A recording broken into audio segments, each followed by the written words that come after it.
উত্তপ্ত ও অশান্ত বাংলাদেশকে ঘিরে গভীর উদ্বেগ প্রকাশ করেছেন বলিউড অভিনেতা মিঠুন চক্রবর্তী। গত 18 ডিসেম্বর রাতে দেশের ঐতিহ্যবাহী সাংস্কৃতিক সংগঠন ছায়ানট ভবনে হামলা ও ভাঙচুরের ঘটনা ঘটে।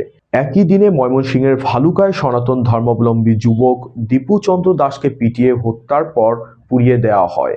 এমন পরিস্থিতিতে দেশের শোবিজ তারকাদের পাশাপাশি ওপার বাংলার শিল্পীরাও উদ্বেগ প্রকাশ করেছেন। সম্প্রতি ভারতীয় গণমাধ্যম আনন্দবাজারে দেওয়া সাক্ষাৎকারে অভিনেতা মিঠুন চক্রবর্তী বলেন, বাংলাদেশের সঙ্গে আবেগ জড়িয়ে আছে। খুবই দুঃখিত এ পরিস্থিতির জন্য। এই বাংলাদেশকে আমি চিনতে চাই না, জানতেও চাই না। আমার কোনো আগ্রহ নেই। সবকিছুর শেষ আছে, এই বার্তাই দিতে চাই। উপরওয়ালা সব দেখছে, এর দাম সবাইকে দিতে হবে। এর আগে মিঠুনের মতোই ওপার বাংলার আরও কয়েকজন জনপ্রিয় শিল্পী বাংলাদেশের পরিস্থিতি নিয়ে উদ্বেগ জানিয়েছেন।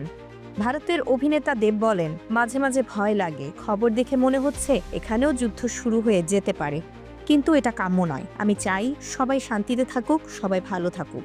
দুবেলার খাবার আর মাথার উপর একটা ছাদ থাকলেই শান্তি। কিন্তু যদি অন্য মানুষকে আহত করতেই হয়, তবে ভয় আরও বাড়ে। ঈশ্বরের কাছে প্রার্থনা করি আমরা সবাই যেন ভালো থাকি। সিনেমা চলুক বা না চলুক, মানুষ হিসেবে আমরা যেন ভালো থাকি।